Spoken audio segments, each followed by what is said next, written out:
Good morning, everyone. How's everyone doing today? I'm very pleased to be here at the 4th Annual Transatlantic Forum and to see so many familiar faces. By a show of hands, who was at our first forum in Frankfurt? Berlin? New York? Okay, so at the end of the day today, stay tuned. At the very end, as some of you know, we have a tradition. We announce the location of the next Transatlantic Forum. So that will be at the end of our session. So I am now very pleased to welcome up my distinguished panel. If they'll come, and we will follow on our spotlight discussion on trade, triangulating on trade, the way forward after Scotland. Please join me on stage.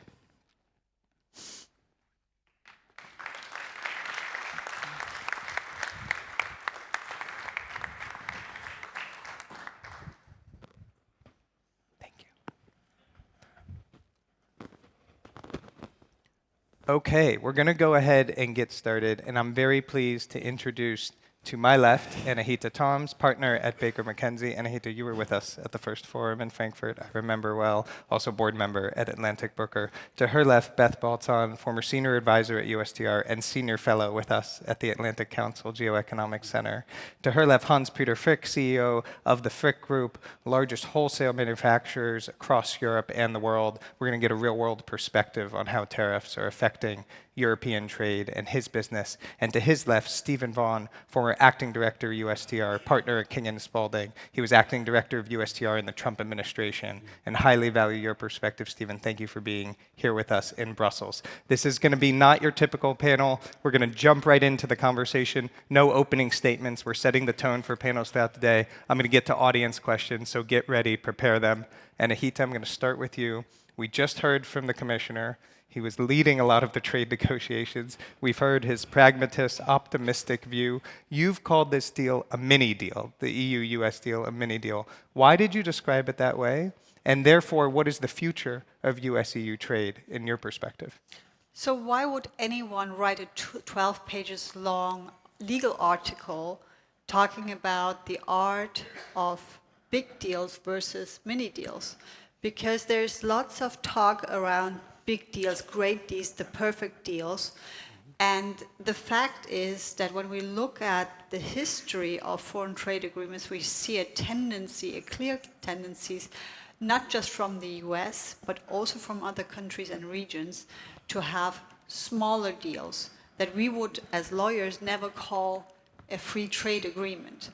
Because if you look at the US-EU deal, but also the US-UK deal, for example, they're not even comparable to what we are negotiating in the European Union, for example, with Mercosur, UAE, India.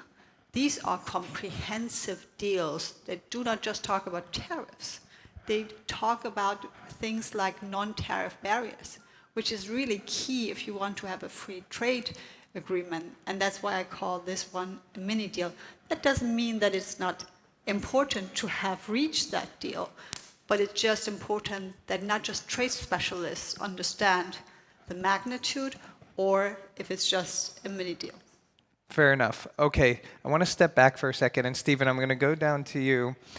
We've heard about this concept, and Ambassador Greer, current US trade ambassador, said that we had the Bretton Woods moment, and now we have the Turnberry moment, talking about where the deal was brokered in Scotland. Can you just help the room understand the differences of Trump 1 administration views on trade versus Trump 2 administration views on trade? And are we really in this resetting global trade order moment? Well, I don't think it's so much that there was a change from Trump 1 to Trump 2. I think he has more flexibility now because of his victory in the 2024 election. Congress is giving him kind of more ability to implement the sort of policies I think he always wanted to implement. And I think, I'm very excited to hear these words like pragmatism and mini deal and things like that, because I think that, the big mistake that we made was turning everything over to lawyers and having.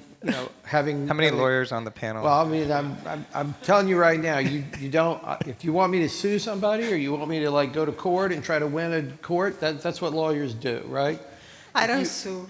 If you want nuanced, thoughtful, careful deals, that balance political concerns, economic concerns, cultural concerns, and all the things that allow us to kind of live together and work together in peace and harmony, you should turn things over to pragmatists and negotiators. And so I'm very encouraged by this development. I think this is really very exciting. I think we're getting a lot more back to the spirit of the global trading system as it existed in the early years of the GATT, when people were coming together in a very pragmatic way with a real focus on living standards and what's good for workers and what's good for how do we build a middle class in the U.S. and Europe. And I think that's what Ambassador Greer is excited about as well. So let me just push you on that quickly in a follow-up. What is the Turnberry moment? Meaning, what is the global trade system Trump imagines outside of bilateral negotiations? The U.S. has enormous leverage as the consumer economy of the world, and therefore it can negotiate the best deal it can get. Is there a broader view of what global trade should look like, or is that enough? I mean, I think you begin with the idea that the purpose of the global trading system, the purpose of any trading system, is to deliver results for workers. Right? How do we make life better for the people who live in these communities? And I think the way you do that is not by writing a set of rules that are going to bind everybody, forever. I think what you do is you say these are the political problems we have. These are the challenges that your government faces. These are the challenges that our government faces. This is what your workers need. This is what our workers need. Let's get together and let's kind of build on this thing. And in the early days of the GATT, they had round after round after round after round because they were sort of in constant, ongoing negotiations because they understood, we've got to be practical here. We can't just go in and tear up things. We've got to make a system that's going to actually work.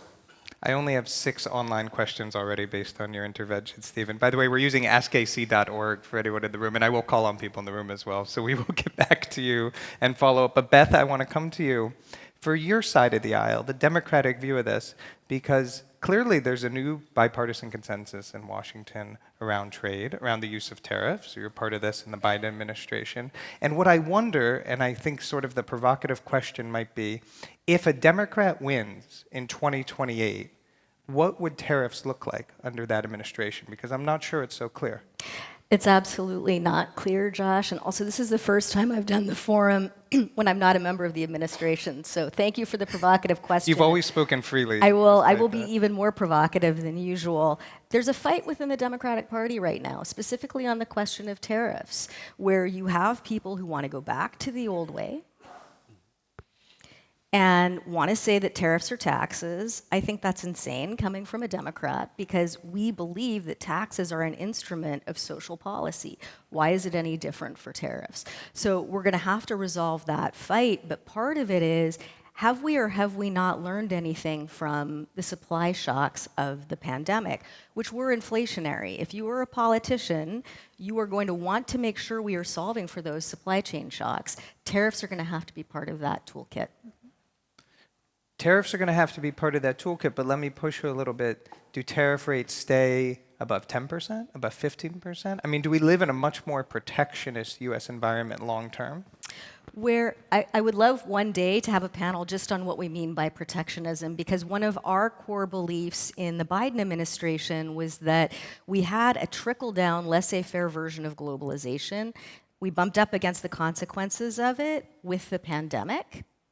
And so we're going to have tools to correct, and those tools have traditionally been labeled protectionist. Tariffs, local content requirements, all of those things. We need fresh thinking in this space. Where the tariffs land, one thing where I agree with so much of what Stephen said, and I will say the lawyers inside of USTR were the most aggressive reformers because we all litigated those WTO cases. But that is...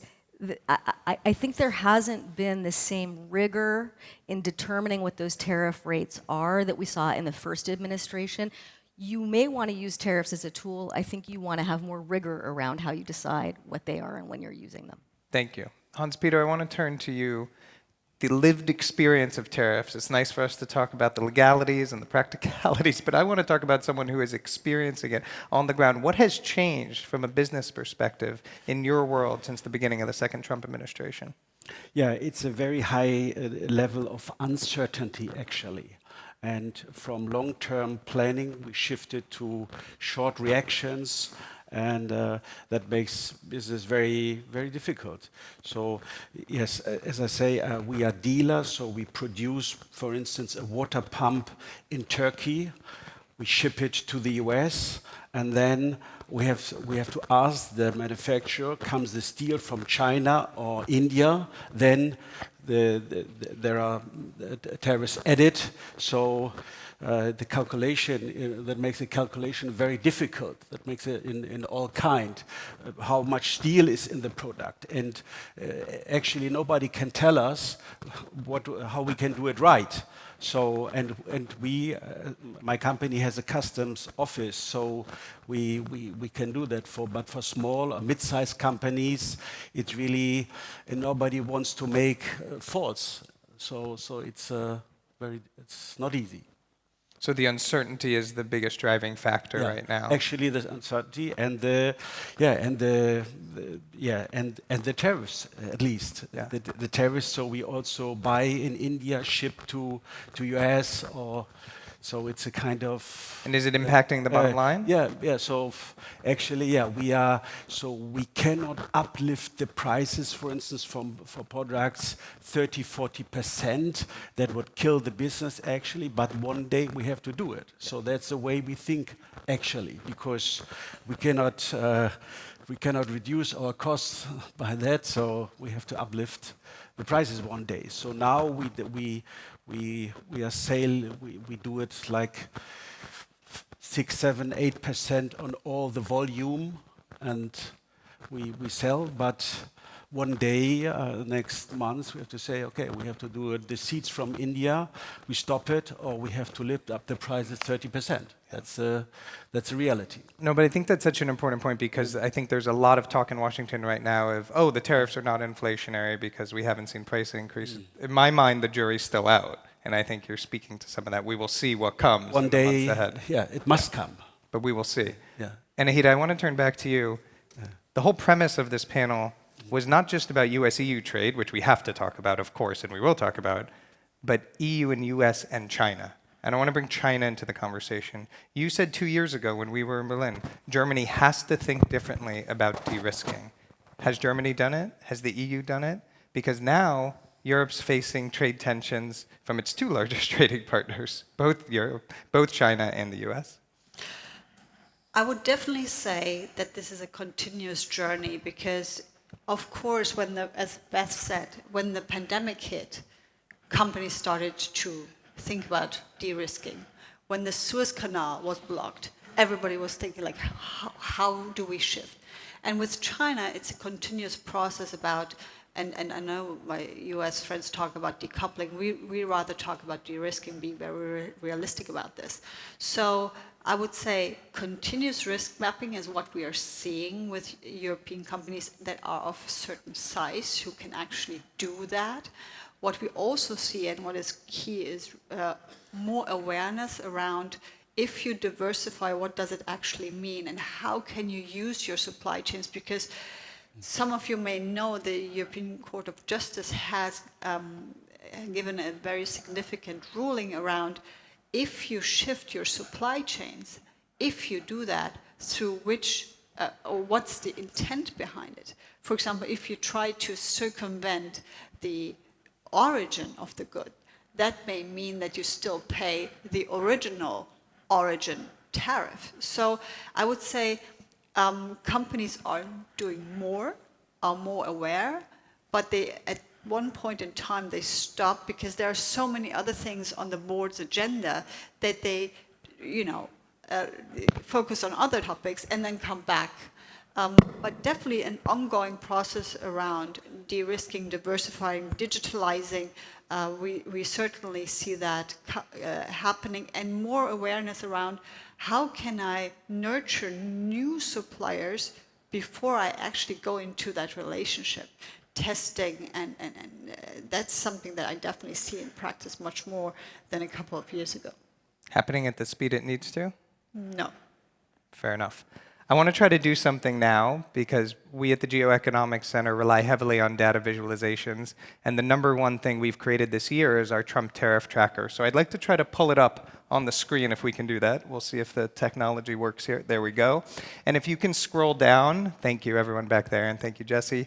So this, everyone, there's QR codes on the side. You can explore the data in depth. You can go into tariffs on every country. You can see what legal authorities are used as well. You can see what's in effect and what's pending. These are the sectoral tariffs. We can go up for a second if you just scroll back up. These are different sectoral tariffs. You can scroll down. These are things that are exempt. And if you go further down, and Stephen, this is where I'm going to come to you, we know where people spend time on the page, not to be overly surveillance style about it. And this is the area that gets the most attention on the page. And it's the legal authorities invoked for the Trump administration's tariffs. And of course, as many of you know, and the commissioner was asked about right before, IEPA, International Economic Emergency Powers Act, has been the primary basis for many of the tariffs, used in a novel way, now being challenged at the Supreme Court. They'll hear oral arguments in November. We expect a decision December, January, probably relatively soon. We'll see when it comes. Stephen, if the Supreme Court overrules the president's use of IEPA, says he used it unconstitutionally, illegally in tariffs in this way, what contingencies does the administration have in place? We have some listed here, but I'm curious to hear from your perspective. Yeah, so just real quick for everybody I always try to remind people, right, we don't have a parliament, right? He's not a prime minister, so it's not so easy for any president to go to the Congress and say, I just want to change the laws. Our system is set up very much to be a negotiation between the president and the Congress. And basically, what they've resolved on, at least so far in this administration, is you can use statutory authorities that already exist, that are on the books. Don't ask us to change the statutes, and we won't try to take away any of your authority, right? That's kind of the way they've worked it out so far. So he's been using the statutes that are already on the books. The most prominent of those is IEPA. And now, like you said, we're going to the Supreme Court. Certainly, I think that a couple of things to keep in mind. A, there are people in the administration who are very optimistic about their chances at the Supreme Court. And certainly, B, I don't think they're eager to come out and tell the world, well, here's all the things we're going to do if we lose. That's not sort of how the president tends to approach things. I think they're going to try very, very, very hard to win this case. And as long as they're focused on that, I don't think we're going to get a lot of public guidance about what's going to come if it goes the other way. However, I'm very confident that inside the administration, they have a plan B and a plan C and a plan D, probably. There are a lot of other statutory authorities that they can use. Everyone in this room by now is probably familiar with Section 232, which is the one that they're using for the national security tariffs. That one gives them a lot of power to go sector by sector. And then they also have Section 301, which allows them to go country by country. And so my guess is that inside USTR, they have a list of countries. They have a list of potential Section 301 cases that are teed up and ready to go. And they're also keeping track of all of these different deals and everything that they've made. And I think that they have a lot of really good options to keep this thing going.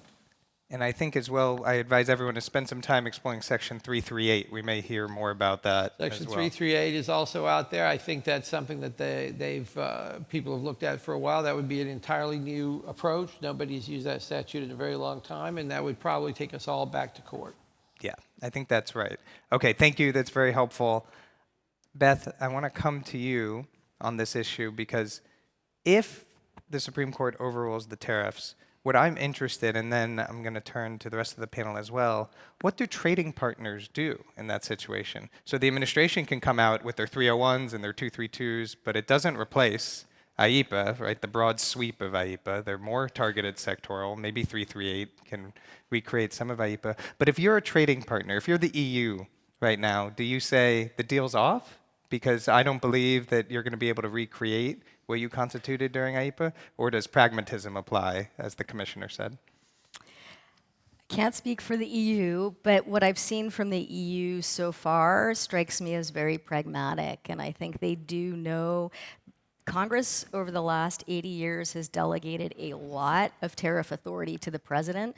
My view is that if he wants to impose tariffs, he will be able to find a statute that lets him do it. So My guess is that trying to maintain that stable relationship is important. Can I add just one other Please. thing on this that I think is really important to say, which gets back to what Anahita said at the beginning? I am very worried. I understand why our trading partners are all reaching for these free trade agreement deals.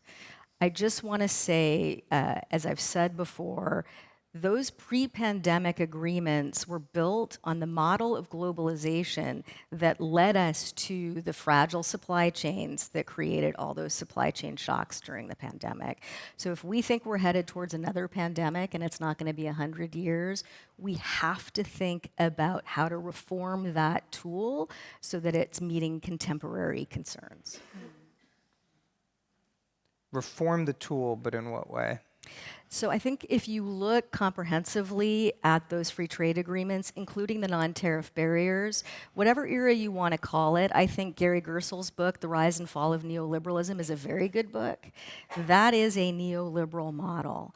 We're going to have to get back to the model that the FDRs and Keyneses were thinking about, where you had more balance between capital and labor in trade deals themselves.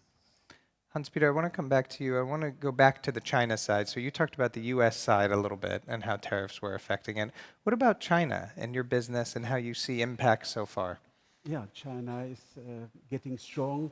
The construction business went down, so now they push the industrial side and they flood the market with very good products, I have to say. So the quality picked up a lot. So they are getting more and more important. And the US is closed, so they are looking for all kind of markets, and they are very aggressive. They are very aggressive and very high quality. So a funny thing, I do different businesses. I met a autonomous mower, lawn mower, Chinese. So as I said, I have different companies, and we started the business in November. And from November till now, we sold 12,000 of these AI mowers. And so, the CEO of the group was visiting me last Thursday, and I said, we slaughter the market. Now you see the competitors of Europe, and it's a kind of the dish, and in 2-3 years we have to be quick. All the market is us. I don't want to mention the names of the competitors, but here you see this big piece of meat, and now we can eat it. We have to be very quick. That's the way. So that's an example for how aggressive, how rapidly they are working. Well, speaking of how rapidly they're working, Stephen. So I think to resource to other countries now from China is not so easy. They are also important for the EU, for Germany, and so yeah. But that's what I want to ask you, Stephen, about what the U.S. learned about the trade war with China in the beginning of the Trump administration. The quick escalation, 145% tariffs, the vulnerabilities, the pain on both sides of the equation. What do you think the administration took away from that experience? Yeah, I don't think it's just the administration. I think all the Americans have come to realize that we do not want to be in a situation where they have that type of leverage over us. We don't want to be. I don't think our politicians are willing to go to their workers and say, you're all going to lose your jobs because in the latest 5-year plan, some bureaucrat in Beijing decided that this industry is going to be put out of business. We're not going to go to our people and say, this plant that's been here for 80 years has to go away because President Xi has authorized expenditures to put you guys out of business. It's been too disruptive for us politically. It's been too disruptive for us economically. It's just been a really bad and negative thing pretty much from beginning to end. And I think that's why you're seeing the Americans just trying to figure out, like, how do we get out of this, and how do we kind of get back to a world where we're buying and selling in the hopes of actually raising living standards, as opposed to sort of sitting here and being victims of a bunch of bureaucrats in Beijing who are deciding which businesses they want to wipe out. We'll talk about choke points in the next session and vulnerabilities. But do you think we didn't realize in the US how quickly some of those vulnerabilities would materialize? I think that I think that, yes, I think that's exactly right. I think people significantly underestimated what a determined country can do if it has virtually unlimited resources and unlimited political will. And I think that a lot of things that we thought couldn't be replicated, by a non-market system can be replicated by a non-market system. And I think this is where we kind of lost the wisdom of our ancestors. People in the 50s and 60s, when the Soviets put Sputnik into space and when they had this very, very advanced space program, the West didn't just throw up its hands and say, well, I guess now we're just going to buy all this from the Soviet Union because they've pulled ahead of us technologically. We said, that's intolerable. We're going to have our own system, and we're going to, not allow ourselves to be dependent on a authoritarian regime. And I think that's what we're going to have to learn again. Can I add just one Please, quick Beth. point on that, which is I'd go back even further to Churchill's team in 1943, which said to the Americans, if we get out of this war, we're going to have to worry about the Soviet Union and their model of state trading and slave labor that will drive European market economies under. So that was baked into the system. People here talk about the GATT all the time, and everybody sort of idealizes it, and it was extremely successful. It's one of the most successful trade policies ever adopted, but it did not include the Soviet Union. It did not include the Soviet bloc. And we built a market system that did not include those guys. And, I think I think this is something the Americans have been kicking around for a long time, going all the way back to the discussions around TTIP and sort of how can you build an alternative system. So I think that's where we are, and I think that's ultimately where Europe is going to end up, because I think you're going to find that it's not going to be, in my opinion, I don't think it's going to be politically sustainable to go to all those folks in the Ruhr Valley and say they all have to lose their jobs because you're the victims of China's latest 5-year plan. I want to go, Anahita, to you on Europe. I want to pull back up the tariff tracker if we can, and we'll bring up China while I ask you this question, Anahita, which is also a little provocative, but I think needs to be asked in Brussels right here. What we have heard from the Commission over and over on the deal with the US is there was no alternative. It was this or higher tariffs. And I want to ask you, because I know we probably won't hear differently from the Commission, is that right? Meaning, we look at what China did, we can go back history in our tariff tracker. There was a moment early on, post-Liberation Day and the pause, where China was retaliating, the US was under pressure, and the EU was considering retaliation. And I wonder if you might walk us through a different reality where the EU retaliated and the US was facing pressure both from China and the EU at the same moment. I've spoken with so many people at the Commission, but also politicians in Germany, and they all say the same thing. It was either higher tariffs or somewhat lower tariffs. We had no choice, but we had to agree on this. So, and I think, there has been so much pressure from European companies, automakers at the forefront. So I do believe that that was the only alternative in the reality that we are in. Couldn't we have had, in the past, done things differently? Couldn't we have negotiated differently back in the day when it was all about TTIP, right? Imagine a world where we had actually implemented TTIP. And that's where I see many more mistakes made by the European Commission, but also Germany, on expecting even more, although we had a quite fine deal. Imagine we had TTIP now.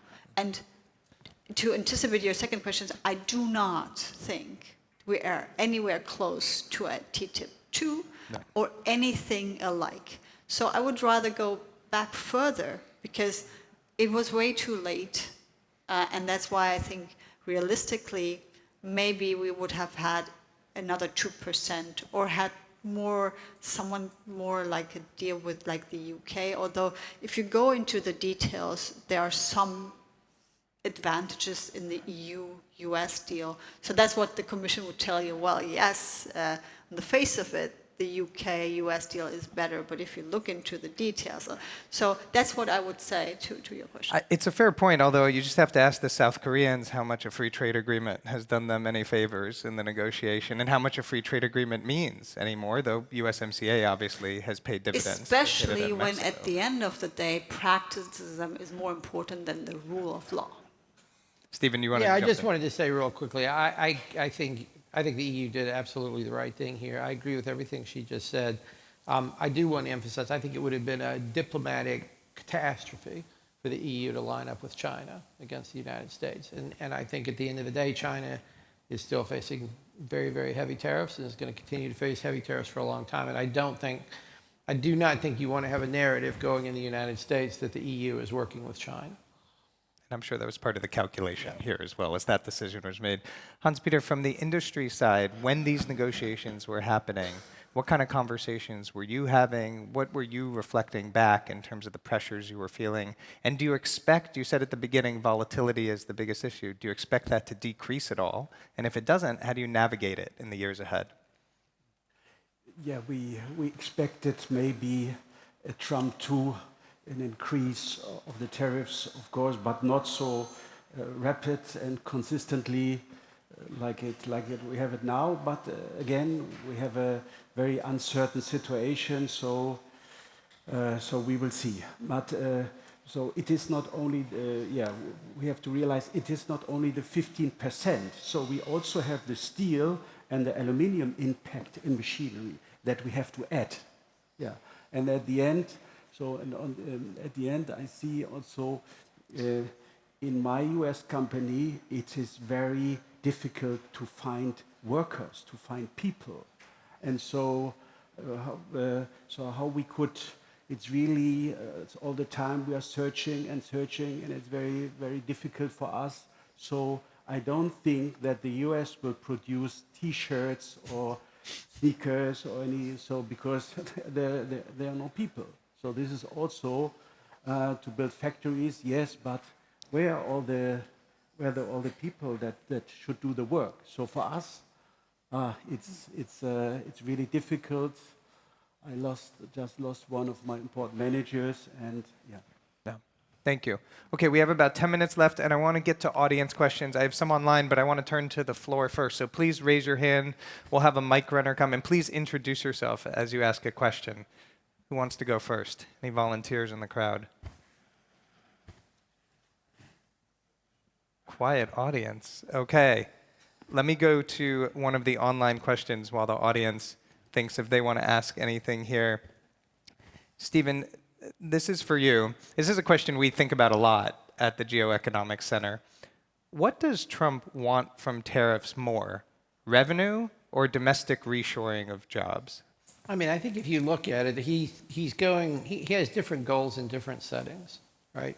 So most of the tariffs, the reciprocal tariffs, are basically revenue tariffs, right? I don't think any serious people think that 10, 15% tariffs are going to lead to significant reshoring. They may, at the margin, discourage more offshoring, but they won't necessarily lead to reshoring.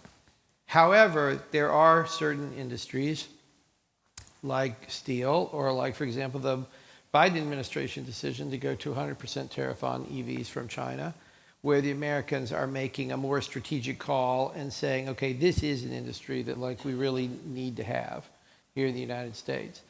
So I don't think the policy is autarky or reshoring everything or anything like that. I think the policy is this combination of A, revenue, B, protecting critical industries that we think are key to our future, and C, creating more situations, hopefully, where businesses will think they're having a hard time finding workers and will have to pay those workers more money.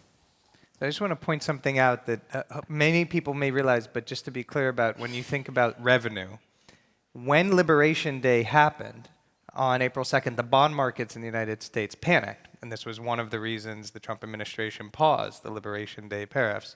If the Supreme Court overrules the Trump's use of IEEPA tariffs, I think the bond markets will panic in the other way, meaning the revenue is now being counted on, 3 trillion, maybe more. And what's really interesting about that is potentially the one factor that could get Congress to move. Right. In other words, if Congress comes under real pressure from Wall Street to replace that $400 billion a year in lost revenue, that might drive them to negotiate with the president over some sort of tariff regime. It's a pretty incredible turn of events in 7 months, a flip of the dependence on the revenue.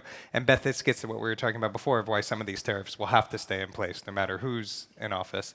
But I have a question for you about the Biden administration. It's a sort of self-reflection question. What did the Biden administration get wrong on tariffs? What would you do differently if you could do it all over again? This gets a little bit to the challenge we have within the Democratic Party that is, I think, also existing in the Republican Party, which is, are you really mostly attached to the old way we did things?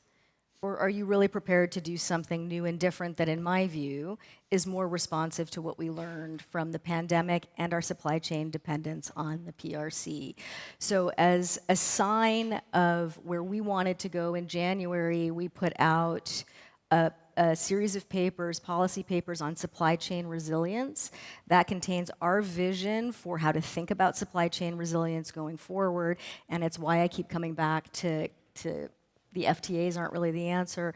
And then 5 model texts where you have an effort to start the building blocks of a new version of globalization that is grounded in fair competition. Then, of course, the Foreign Affairs article that we published, which is, that was in January, very similar to the conversation that Ambassador Tai had with Fred at the Atlantic Council last June. Okay, this is a great question and timely given events. I don't know who wants to take it, Stephen, maybe you. I'll just read it. Why is the president tariffing movies? How is he allowed to tariff movies? What is the legal authority to tariff movies? What is the impact of tariffing movies? Well, we do care a lot about movies in the United States. Look, movies have had a history of trade policy. One of the reasons that Walt Disney started making live-action films in England is because the English had a law basically saying that any movies made by film companies in England had to stay in England. And there's a reason why, after the war, that every country in Europe had its own movie industry and its own film industry and didn't just take all their movies from Hollywood. So, I think there's kind of the bigger. So if you sort of start with a big policy question, which is, does the United States have a film industry that faces subsidized competition from around the world? Yeah, of course it does. I mean, almost every government in the world is subsidizing film production, except for us. So that's one big question. Then I think the next question is, does he have the legal authority to do something about it? I think he probably does. I think if he wants to sort of do something pursuant to a Section 232 type investigation, or,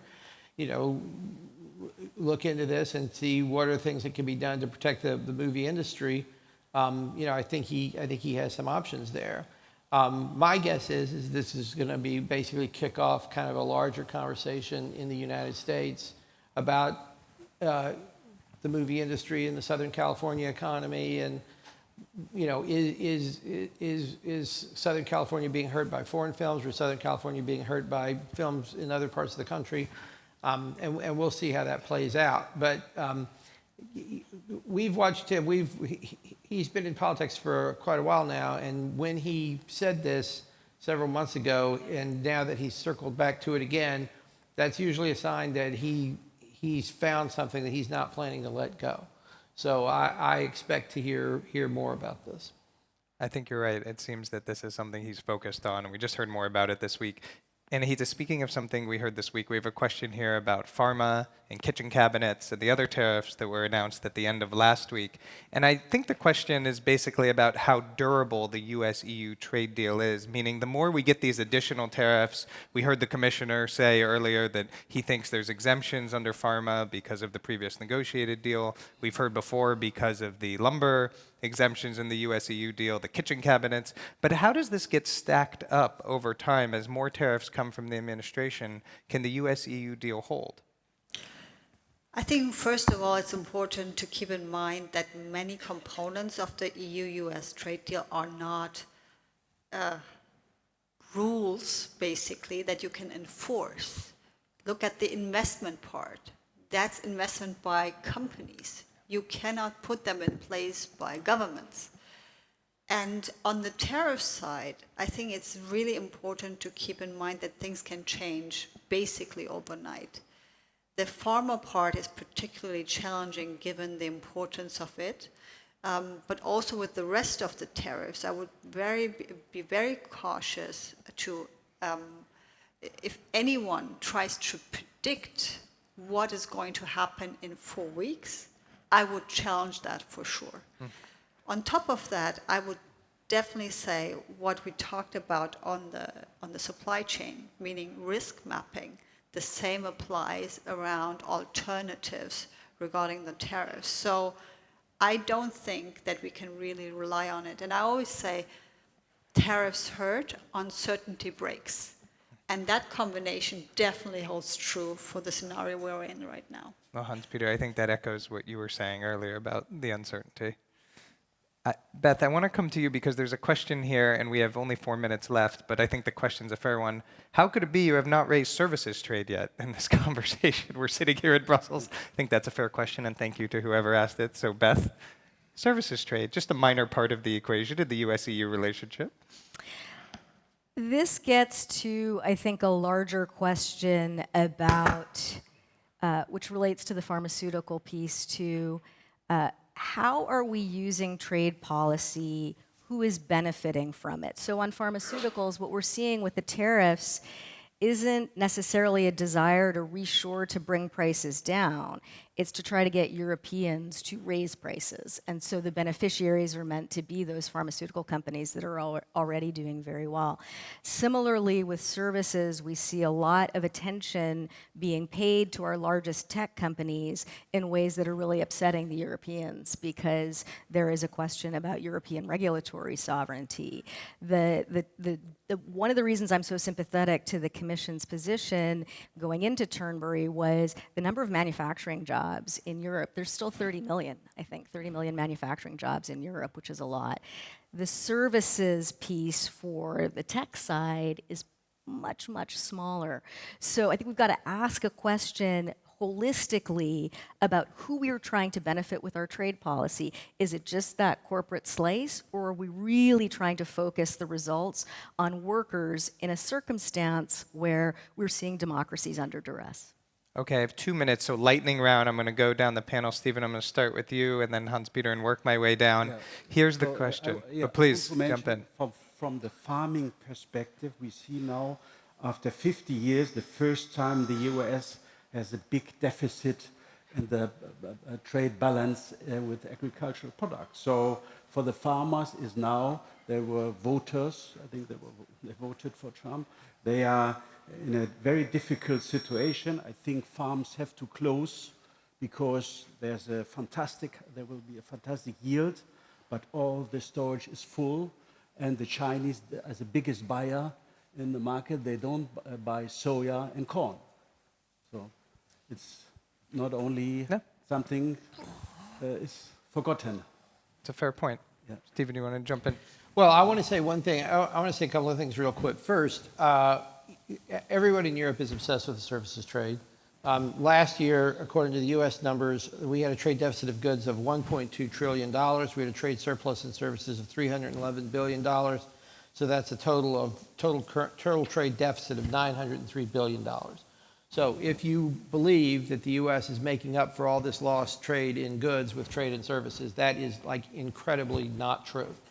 The other thing that you should be aware of, I think, going back to the question about what's the future of the deal, I would really flag for this group, keep an eye on what happens with CBAM, keep an eye on what happens with the tech sector, and keep an eye on what happens with the corporate governance rules that are being implemented in the EU, because I think each one of those are going to lead to tensions with the U.S. Okay. Now I have 20 seconds left, so it's a true lightning round, and I'm going to reverse it, and then Anahita start with you and end with you, Stephen. But here's the question. A little more than 3 years left in the Trump administration. does the deal that's negotiated look the same at the end of the Trump administration as it does now, the US-EU deal? Lightning fast, no. No. I hope not. No. Okay. Unanimity on the panel and on time. I thank you all. Please join me in thanking this fantastic panel on trade.